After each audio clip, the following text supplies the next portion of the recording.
Assalamualaikum warahmatullahi wabarakatuh. Waalaikumsalam. Dari ini saya akan mewawancarai salah satu tokoh yang berpengaruh di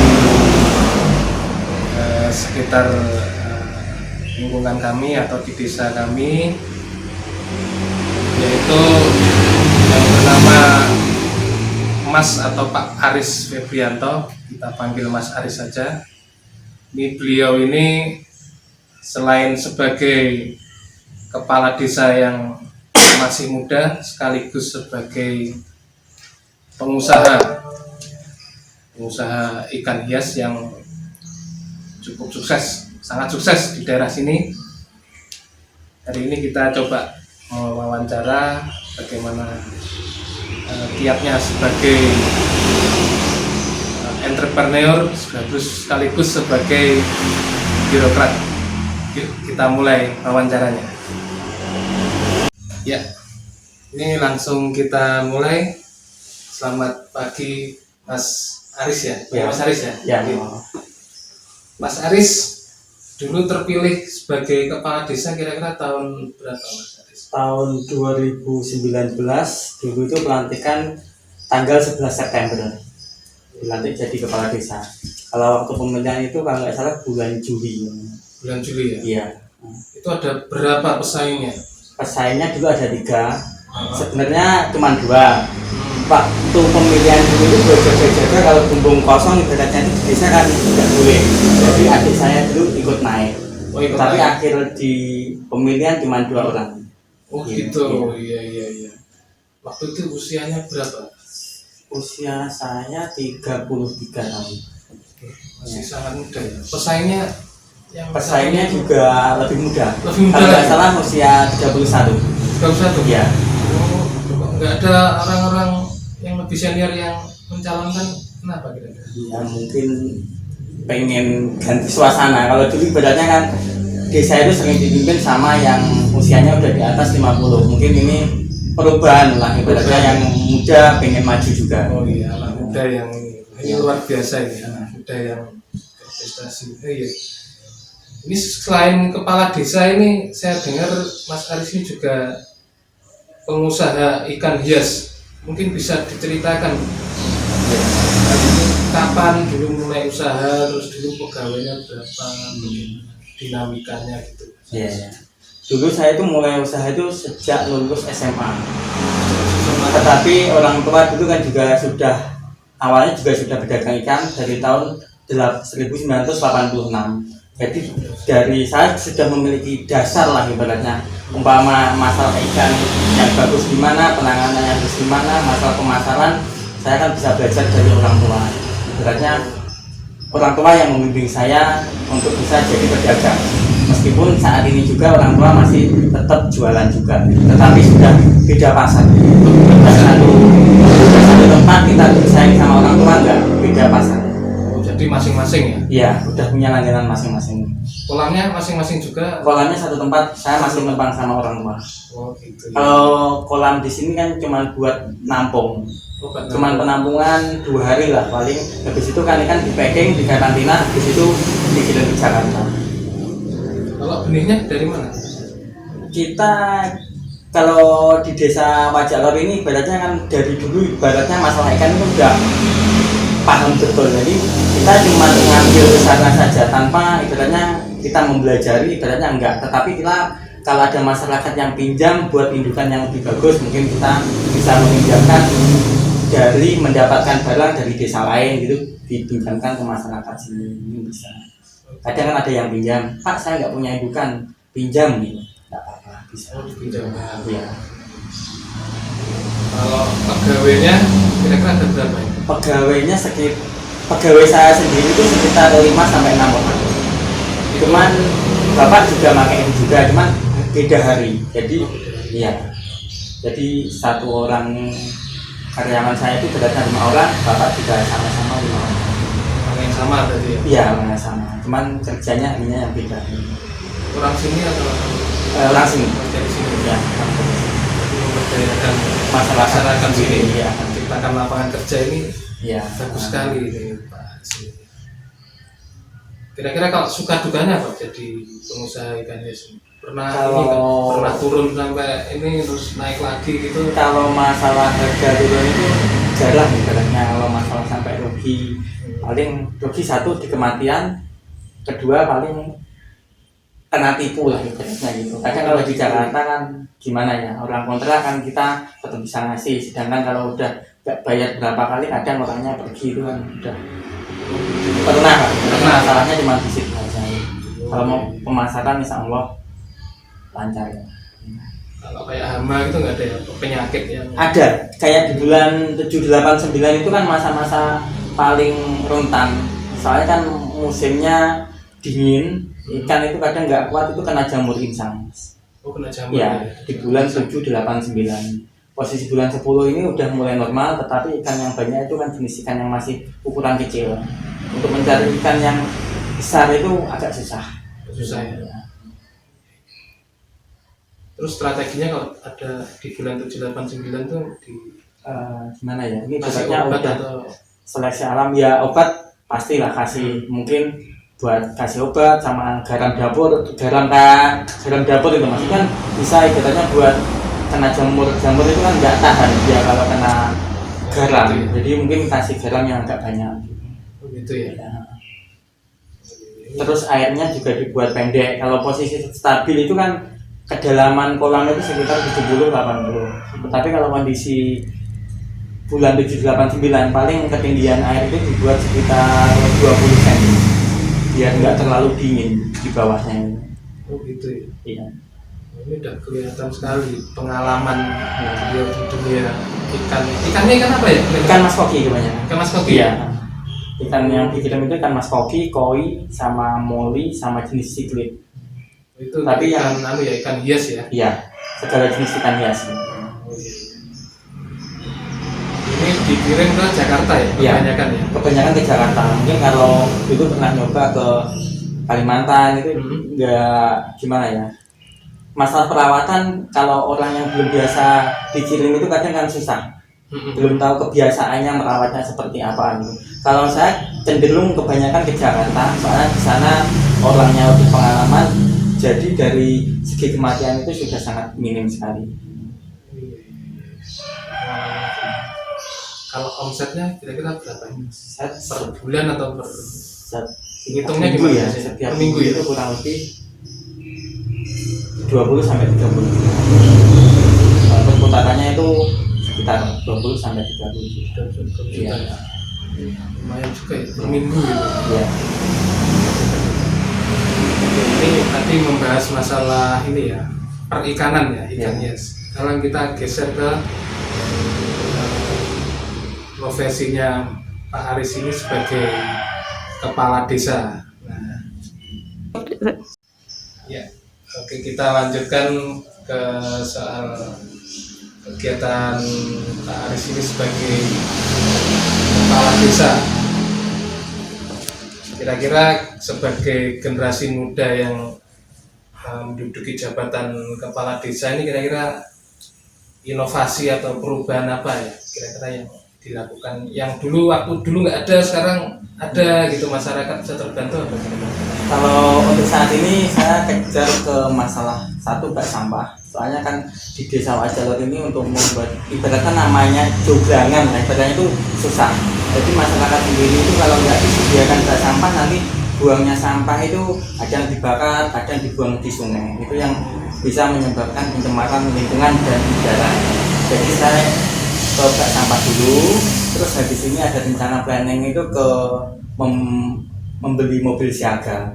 Ibaratnya mobil siaga itu kalau masyarakat membutuhkan untuk mengantar keluarganya ke rumah sakit itu sudah ada untuk membantu ibaratnya masyarakat kecil yang kadang kan bingung ya mas ya.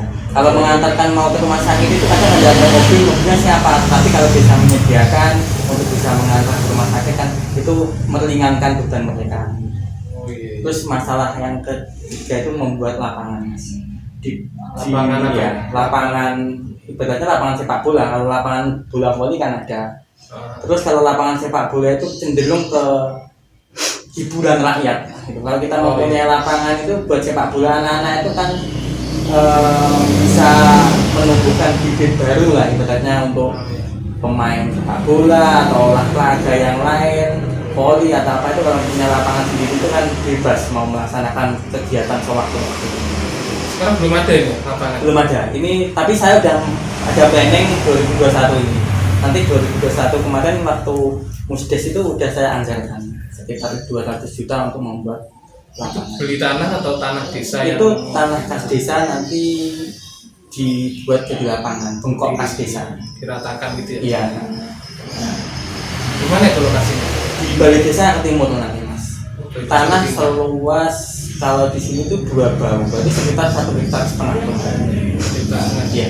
Sebenarnya mencukupi lah untuk segala kegiatan maupun olahraga. Kalaupun ada kegiatan pasar malam itu bisa dilaksanakan di lapangan itu. Oh iya iya. Terus kalau untuk mobil yang tadi itu sekarang belum ada ya mobil untuk Belum, kita 2021 ini. oh gitu Ya, ya. soalnya kemarin saya kejar itu bak sampah dulu, terus sama pembangunan yang ibaratnya drainase dari pembangunan rumah itu kan juga perlu, terus masalah sawah kan juga perlu pembangunan juga, ya dibagi. Ibaratnya yang pertama saya adakan bak sampah dulu. Nanti di tahun depan insya Allah mobil siaga sama lapangan. Terus ini kalau misalkan dari ini kan masyarakat netizen sekarang ini kan banyak protes nih, rewel nih. Kira-kira ini sebagai kepala desa yang milenial nih kalau menghadapi masyarakat yang banyak protes gitu gimana kira-kira? Gini, ini yang akhir-akhir ini kan masalah yang paling ribut itu masalah BLT. Kadang masyarakat ada yang belum menerima. Jadi kita mengatasinya juga didata lagi, kan ada pengajuan dari beratnya dari provinsi, kabupaten. Kemarin masih bisa saya ajukan yang tidak mendapatkan 600.000 selama 3 bulan itu saya ajukan di bantuan provinsi sama kabupaten. Terus ada juga lagi kan dari dinas perikanan. Jadi insya Allah hampir seluruh desa Wajalor ini mendapatkan BLT. BLT ya. Ya yang tidak mendapatkan ibaratnya yang seteratanya udah ya itu ya sudah sadar diri. Sadar diri. Enggak ada yang terlalu udah enggak ada. Enggak ada ya. Ya, alhamdulillah ya masih bisa teratasi lah. Teratasi ya. Iya. Terus ini kalau sebagai kan basicnya kan pengusaha ini ya. Iya. Terus beralih ke birokrasi ke pemerintahan ini kira-kira memanage-nya itu seperti apa bedanya nih pegawai yang untuk perikanan sama pegawai pemerintah desa ini manage-nya seperti apa kira-kira? Kalau saya kan di perikanan sibuk itu paling hari Selasa sama Rabu. Terus posisi ngaturnya itu paling nanti kalau ada kan untung saja ya tempat saya packing film ikan ini sama balai desa dekat. Ibaratnya cuma radius 50 meter lah. Ibaratnya kalau ada warga yang memerlukan mendadak saya bisa langsung ke sana. Ibaratnya enggak dalam waktu 5 menit saja saya udah bisa sampai. Oh iya. Ya jaraknya kurang lebih ya 50 meter lah dari sini balai desa. Mungkin ya terlalu Surat-surat gitu ya. ya Kalau untuk pegawainya gimana? Mengkoordinasikan pegawai desa ini biar kerjanya efektif gitu.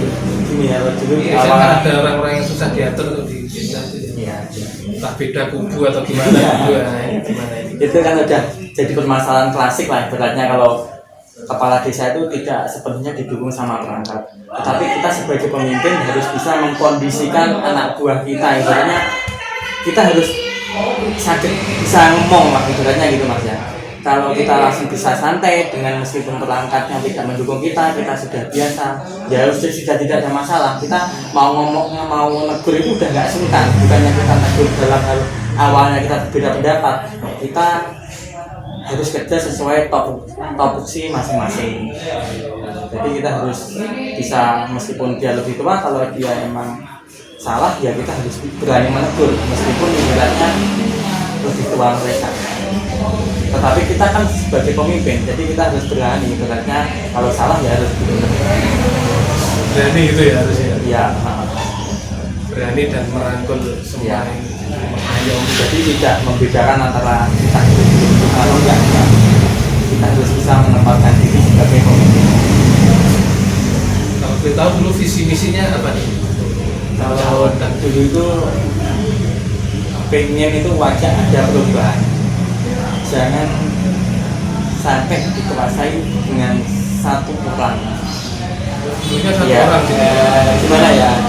Ya bukannya satu orang sih, cuman kan yang jangan orang itu dijadikan kepala desa untuk dijadikan boneka. Jadi dia dijadikan kepala desa itu harus bisa memimpin sendiri. Dia bukan boneka. Jadi kita harus maju itu atas pendirian kita sendiri, bukan kita dari omongan orang lain. Kita sudah menjadi pemimpin itu juga harus sudah punya planning sendiri. Desa itu mau dibuat seperti apa? Oh iya. Bukan Kalau dari Pak Aris sendiri maunya nanti wajah seperti apa ini?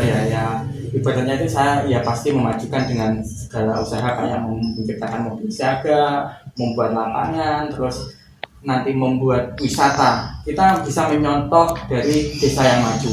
Kita kan udah bisa planning, itu desa lain aja bisa, kenapa kita nggak bisa? Tetapi kita harus menciptakan wadahnya dulu, baru kita membuat planning untuk wisatanya apa. Kan lapangan pun nanti yang depan dibuat wisata apa, ini kan kayak dulu kan bisa. Sebagai contoh dari kecamatan Boyolangu, dia sudah punya awalnya dulu lapangan, terus dibuat kreatif, tetapi untuk olahraga pun juga masih tetap disediakan. Itu pakai bumdes ya? Iya, Sini sudah ada? bumdesnya sudah ada. Sudah ada ya? Iya.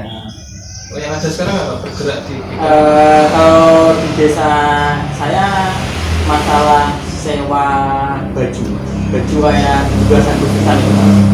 Tetapi nanti kalau mau saya tambah masalah ke bak sampah ini, kan nanti warga itu kan dikelola per bulan itu kan membayar 20.000. Jadi nanti itu bisa untuk pendapatan desa.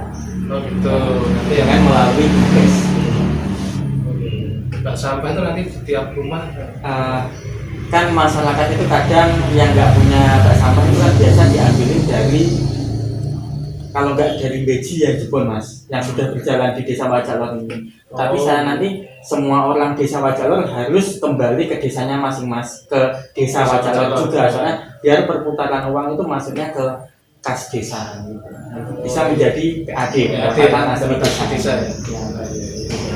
Mantap ini. Contoh mana desa yang lain? Terakhir. Ini kan kondisi corona ini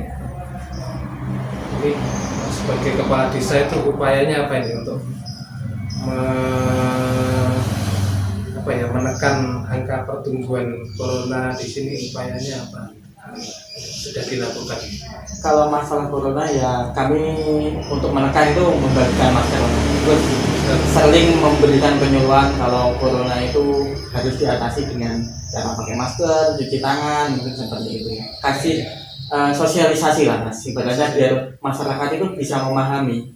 Ibaratnya kalau kita agar tidak terkena virus itu seperti apa, biar mereka paham.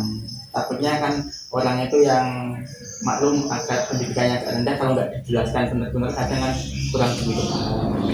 Jadi kita sering mengadakan kayak namanya lidang, ya, terus melakukan penyemprotan disinfektan ke lingkungan, ke rumah warga, terus sama ke tempat-tempat umum. Kalau tempat isolasi ada? Ada. Ya? Kita mempunyai tempat isolasi di desa Wajalor 1. Untuk cuman sampai sekarang belum pernah ada yang menempati, soalnya kan yang terkenal langsung dibawa ke Rusunawa. Sebenarnya isolasi itu kan buat jaga-jaga. Kalau dulu itu warga yang pulang dari luar desa Wajalor itu kan harus dikarantina. Tetapi alhamdulillah masyarakat desa Wajalor itu sadar di sini. Berarti mereka pulang harus karantina di rumah, tidak keluar, ya diam dulu selama 2 minggu di rumah. Berarti belum pernah dipakai? Belum pernah. Mungkin itu saja yang ini sangat menginspirasi ya. Tadi lupa ya, ini kepala desa mana itu kan belum disebutkan tadi ya. Kepala desa dari Kepala Desa Wajalor, Kecamatan Boyolangu, Kabupaten Tulungagung. Oke mas, terima kasih Ya, Mas Aris sama-sama. atau Pak Aris Ya. kesempatannya hari ini. Semoga sukses jadi Amin. pengusaha dan kepala desa. Amin.